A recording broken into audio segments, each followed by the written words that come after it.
মুসলমানদের প্রথম কিবলা আল আকসা। মক্কা মদিনার পরে ইসলামের তৃতীয় গুরুত্বপূর্ণ স্থান আল আকসা পৃথিবীতে নির্মিত দ্বিতীয় মসজিদ। মেরাজের রাতে রাসূল সাল্লাল্লাহু আলাইহি ওয়াসাল্লাম মক্কা থেকে প্রথমে মসজিদে আকসায় আগমন করেন। কোরআনের একাধিক স্থানে আল আকসাকে বরকতময় এবং পবিত্র ভূমি বলা হয়েছে। অসংখ্য নবী রাসূলের স্মৃতিধন্য এই পূর্ণভূমি দীর্ঘকাল ইসলামী শিক্ষা, সভ্যতা এবং সংস্কৃতির অন্যতম প্রধান কেন্দ্র হিসেবে পরিচিত ছিল।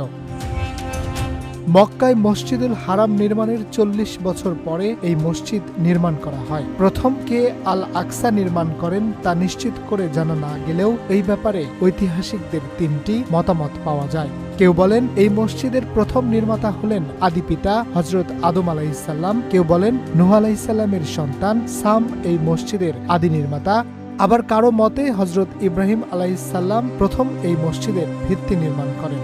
প্রায় ১৪ হেক্টর জায়গা জুড়ে বিস্তৃত আল আকসা কমপ্লেক্স একক কোনো স্থাপনা নয়। ৪ দেয়াল বেষ্টিত এই কমপ্লেক্সে মসজিদ, মিনার, মেহরাব ইত্যাদি মিলিয়ে ছোট বড় প্রায় ২০০ ঐতিহাসিক স্থাপনা রয়েছে। জানা যায় সুলাইমান আলাইহিসসালাম আকসা চত্বরে একটি আলিশান ভবন নির্মাণ করেন, যেটিকে হাইকালি সুলাইমানি বলা হতো। পরবর্তী সময়ে ধর্ম বিকৃতিকারী ইহুদিরা এটিকে তাদের মন্দির হিসেবে গ্রহণ করে। তারা এটির নাম দেয় সলোমন টেম্পল। খ্রিস্টপূর্ব ৫ম শতাব্দী ব্যাবিলনের বাদশাহ বুখতে নাসর এই কম্পাউন্ডে ব্যাপক ধ্বংসযজ্ঞ চালায়। হাইকালি সুলাইমানিকে সে সময় গুড়িয়ে দেওয়া হয়। নবীদের স্মৃতিস্মারকগুলোকে লুট করে নিয়ে যাওয়া হয়।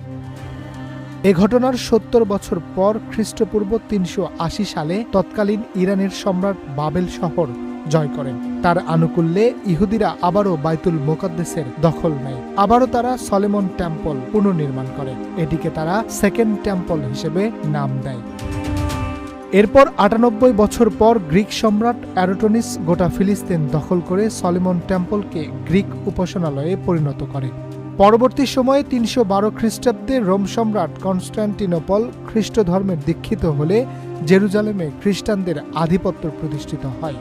তাদের বিশ্বাস অনুযায়ী আল আকসা কমপ্লেক্সেই যিশুকে ক্রুশবিদ্ধ করা হয়েছিল, ফলে এখানে তারা একটি গির্জা প্রতিষ্ঠা করে।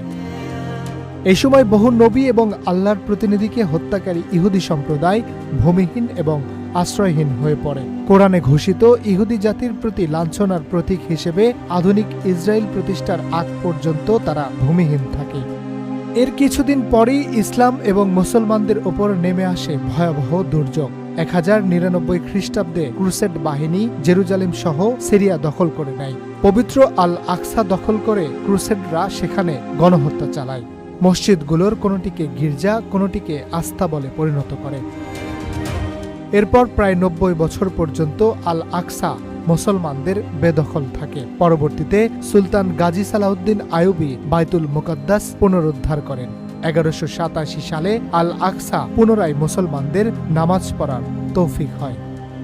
এ সময় সুলতান সালাউদ্দিন আইয়ুবী বিজয়ের স্মৃতিস্মারক হিসেবে আল আকসা কমপ্লেক্সে একটি মিম্বার নির্মাণ করেন। মামলুক সুলতানদের শাসনামলে এখানে আন্তর্জাতিক মানের একটি ইসলামী প্রতিষ্ঠানও গড়ে ওঠে।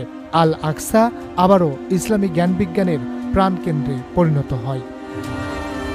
Harunur Rashid, channel I.